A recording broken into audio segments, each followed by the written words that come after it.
నమస్తే, welcome to our channel. నేను మిస్సిరి.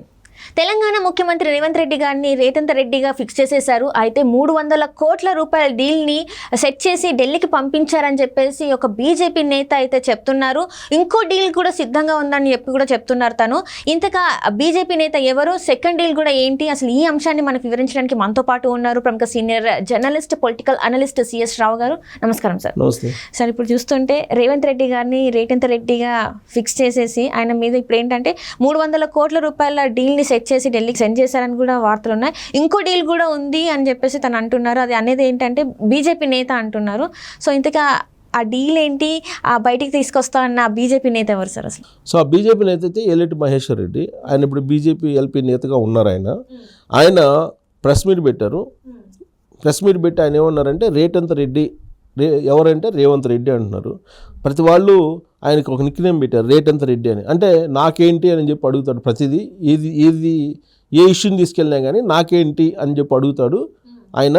అందుకే ఆయనకి రేవంత్ రెడ్డి అని పేరు పెట్టేశామని చెప్పి ఏలేటి మహేశ్వర్ రెడ్డి చెప్పడం జరిగింది. చెప్తూ ఆయన ఇటీవల కాలంలో జరిగినటువంటి ఒక ఇన్సిడెంట్ని కోట్ చేశారు. కోట్ చేసి ఒక సంస్థ దగ్గర, కార్పొరేట్ సంస్థకి గత ప్రభుత్వం 1500 ఎకరాలు భూమిని ఇచ్చింది లీజుకి. సో ఆ లీజుని క్యాన్సిల్ చేస్తూ ఒక జీవో ఇచ్చింది ఇప్పుడున్నటువంటి రేవంత్ రెడ్డి ప్రభుత్వం. ఆ తర్వాత మళ్ళీ ఆ కంపెనీ వాళ్ళు వచ్చి రేవంత్ రెడ్డితో మాట్లాడుకొని 300 కోట్లు ఇచ్చిన తర్వాత మళ్ళీ ఫ్రెష్ జీవోని రిలీజ్ చేసి అదే కంపెనీకి మళ్ళీ ఈ 1500 ఎకరాలని ఇవ్వడం జరిగింది అని చెప్పి ఆయన వివరించి ఆ కంపెనీ పేరు చెప్పకుండా చెప్పారు. సో ఆ కంపెనీ పేరు ఏంటంటే బహుశా నేను అనుకోవటం కొంచెం కార్పొరేట్ సంస్థ, పెద్ద కంపెనీ అయి ఉంటుంది. చెప్తూ ఆయన ఏమన్నారంటే రేవంత్ రెడ్డి ముఖ్యమంత్రి అయిన తర్వాత ఇప్పటి వరకు కూడా ఏదైనా ఒక కేసును ఫైనల్ చేశారా అని చెప్పి అడిగారు, ప్రశ్నించారు. ఒక్క కేసునైనా ఫైనల్ చేశారా? ఇప్పుడు ఇన్ని రకాల విచారణలు చేస్తున్నారు కదా, ఒక్క కేసు అయినా ఫైనల్ చేశారా? ఆ కేసులు ఫైనల్ కావు, కేవలం సెటిల్మెంట్ చేసుకోవడానికి మాత్రమే అలాంటివి చేస్తున్నారనేది ఆయన చేసినటువంటి ప్రధానమైనటువంటి ఆరోపణ ఏలేటి మహేశ్వర్ రెడ్డి చెప్తూ. అనుకో మాట కూడా అన్నారు, ఇప్పుడు నేను ఒకటే బయట పెట్టాను, ఇంకొక డీల్ కూడా ఉంది, దాన్ని కూడా బయట పెడతాను.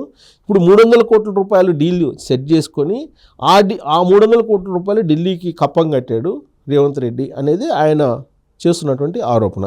ఇంకో డీల్ కూడా ఉంది, దాన్ని కూడా నేను బయటికి పెడతాను అని చెప్పి చెప్పారు. అంటే ఆ చెప్పిన తర్వాత వచ్చినటువంటి చర్చ ఏంటో తెలుసా? విచిత్రమైనటువంటి చర్చ. అసలు ఏలేటి మహేశ్వర్ రెడ్డికి ఈ ఇన్ఫర్మేషన్ ఎలా వచ్చింది, ఎక్కడి నుంచి వచ్చింది, ఎవరిచ్చారు అనేటువంటి ఆరా తీశారు. ఆరా తీసిన తర్వాత ఇప్పుడు తాజాగా తీసుకున్నటువంటి చర్యలు ఏంటంటే తెలుసా? సీఎం ఆఫీస్ ఉంది ఎక్కడ, సెక్రటరియట్లో 6వ బ్లాక్లో ఉంటుంది. ఈ 6వ బ్లాక్లో ఎవరిని ఎంటర్ కానివ్వద్దు. ఓకే. సో ఎవరు కొత్త వాళ్ళని ఎంటర్ కానివ్వద్దు. ప్లస్ అసలు ఈ ఇన్ఫర్మేషన్ ఎలా వెళ్తున్నాయి, సీఎం ఆఫీసులో జరుగుతున్నటువంటి చర్చలు కానీ లేదంటే ఇతర అంశాలు కానీ బయటికి ఎలా వెళ్తున్నాయి. కాబట్టి 6వ ఫ్లోర్ని మొత్తం అంటే మొత్తం క్లోజ్ సర్కిల్ పెట్టేయండి, సీసీ కెమెరాలు అడుగడుక్కి పెట్టేసేసేయండి, ఎవరు వస్తున్నారు, ఎవరు పోతున్నారు, ఎవరెవరితో మాట్లాడుతున్నారు, ఇవన్నీ అబ్జర్వ్ చేయండి అని చెప్పి చెప్పారు. అట్ ద సేమ్ టైం 2వ ఫ్లోర్లో బట్టి విక్రమార్క ఉంటుంది, డిప్యూటీ సీఎం. సో బట్టి విక్రమార్కకు సంబంధించినటువంటి ఛాంబర్లో కూడా మీరు క్లోజ్ చేయండి, ఎవరిని బయట వాళ్ళని రానివద్దు, కేవలం పర్మిషన్ లోపల వాళ్ళు ఇస్తేనే, ఆ మినిస్టరో లేకపోతే ఎవరన్నా ఒకళ్ళు చెప్తేనే ఇవ్వండి, మిగతా వాళ్ళకి అసలు అనుమతి లేకుండా చేయండి అని చెప్పి మొత్తం స్ట్రిక్ట్ చేసేసారు. ప్రజాపాలన తీసుకొస్తానని చెప్పి, ప్రజాపాలన నాది అని చెప్పి రేవంత్ రెడ్డి చెప్పారు. ఎవరైనా రావచ్చు సెక్రటరియట్కి, మీ సమస్యలను ఎవరైనా చెప్పుకోవచ్చు అని చెప్పి చెప్పాడు తొలి రోజుల్లో రేవంత్ రెడ్డి. ఇప్పుడు 100 రోజులు అయిపోయింది. 100 రోజులు అయిపోయిన తర్వాత ఇప్పుడు ఎన్నికల కోడ్ వచ్చింది కాబట్టి ఇప్పుడు నేను పీసీసీ అధ్యక్షుడిగానే పనిచేస్తాను అని చెప్పి ఆయన ఇటీవల కాలంలో చెప్పాడు. సో సీఎంగా ఇప్పుడు ఎలక్షన్ కోడ్ యంత్రాంగం అంతా ఎలక్షన్ కోడ్ పరిపాలన సాగిస్తుంది కాబట్టి నేను ఇక ఎలక్షన్కు పీసీసీ అధ్యక్షుడిగా వ్యవహరిస్తాను అన్నాడు. అంటే పీసీసీ అధ్యక్షుడి హోదా, సీఎం హోదా రెండు ఆయన దగ్గరే ఉన్నాయి ప్రస్తుతం. సో కాబట్టి పీసీసీ అధ్యక్షుడిగా వ్యవహరిస్తాను ఎన్నికల దాకా అని చెప్పి ఆయన ఏదో రాజకీయాల్లో ఇప్పుడు ఎంపీలని క్యాండిడేట్స్ని సెట్ చేయటం, లేదంటే ఎమ్మెల్యేలని అభ్యర్థుల్ని ఫైనల్ చేయటం, ఢిల్లీకి వెళ్ళి మాట్లాడటం, ఇవన్నీ జరుగుతున్నాయి. రేపు కేంద్ర కాంగ్రెస్ కమిటీ ఎన్నికల సంఘం సమావేశం అవుతుంది. రేపు బహుశా ఎలక్షన్ క్యాండిడేట్స్ని కూడా అనౌన్స్ చేసే అవకాశం ఉంది, లోక్సభకు సంబంధించినటువంటి అభ్యర్థుల్ని. ఎమ్మెల్యేలు ఏదో ఒక 25 మంది బీఆర్ఎస్ పార్టీ నుంచి వస్తున్నారు, వాళ్ళని ఏదో తీసుకొని మెర్జ్ చేసుకోవాలి బీఆర్ఎస్ పార్టీని అసెంబ్లీలో కాంగ్రెస్ పార్టీలు అనేది ఆ ప్రయత్నం ఏదో జరుగుతుంది. సో ఇదంతా జరుగుతున్నటువంటి క్రమంలో అసలు రేవంత్ రెడ్డి ప్రభుత్వం ఉంటుందా పోతుందా అనేది కూడా ఇంకో చర్చ జరుగుతుంది. ఇప్పుడు ఇదే ఏలేటి మహేశ్వర్ రెడ్డి ఏం చెప్తున్నారంటే, నీ చుట్టూరు ఖమ్మం నల్గొండ జిల్లాలకు సంబంధించిన మానవ బాంబులు లాంటి వాళ్ళు ఉన్నారు, వాళ్ళే నీ ప్రభుత్వాన్ని పడగొడతారని చెప్పి ఆయన చెప్తున్నారు. సో ఇప్పుడు రేవంత్ రెడ్డికి ఇలాంటి పేరు మొదటి నుంచి ఉంది. ఎన్నికల ముందు కూడా రేటంత రెడ్డి అని, పొట్టోడని ఇట్లా రకరకాల గాసిప్స్ లేపారు. గాసిప్స్ కానీ లేదంటే నిక్నేమ్స్ కానీ రకరకాలు పెట్టారు అతని మీద. ప్లస్ ఏకనాశిండిగా మారుతాడని ఆయన ఇలాంటివన్నీ చెప్పారు. సో ఇప్పుడు బీజేపీకి సంబంధించినటువంటి ఫ్లోర్ లీడర్ కాబట్టి ఆయన చేసినటువంటి కామెంట్లు కనుక నిజం కాకపోతే చర్యలు తీసుకోవాలి. చర్యలు తీసుకోకపోతే అనుమానం వస్తుంది.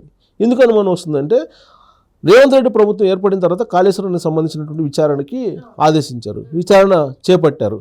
నీటిపారుదల రంగంలో ఏం జరిగింది అనే దాని మీద శ్వేతపత్రం కూడా ఇచ్చారు. ఆర్థిక రంగంలో ఏం జరిగింది అనేది శ్వేతపత్రం ఇచ్చారు.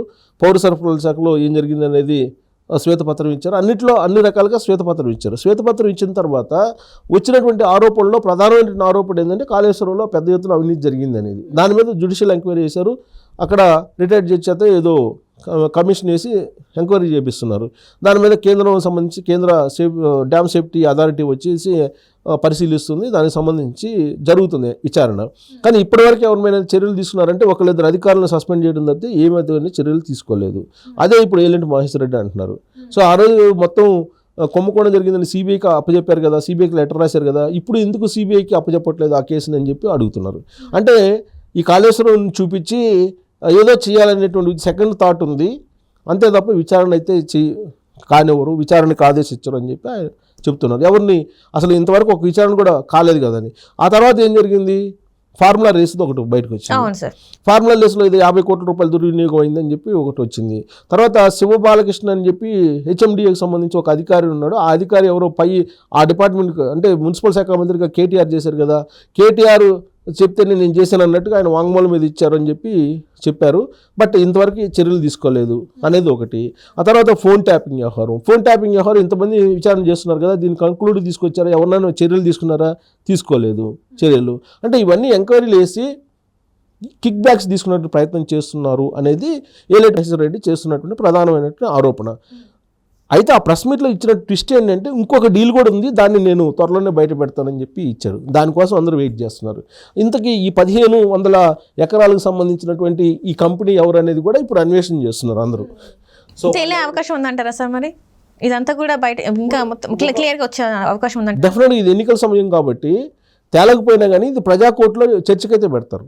ఇప్పుడు ఆల్రెడీ ఆయన ప్రెస్ మీట్ పెట్టి చెప్పాడు కదా, 1500 ఎకరాలు డీల్ కుదిరింది, 300 కోట్లు పంపించారు ఢిల్లీకి అని చెప్తున్నారు కదా. ఇప్పుడు దీని మీద ఆల్మోస్ట్ వివరాలు అయితే ఇవ్వాలి కదా కాంగ్రెస్ పార్టీ. ఎవరు ఇవ్వకపోతే మాత్రం దానికి ప్రజలు నమ్మే అవకాశం ఉంది కదా. Right sir, thank you so much sir. Thank you.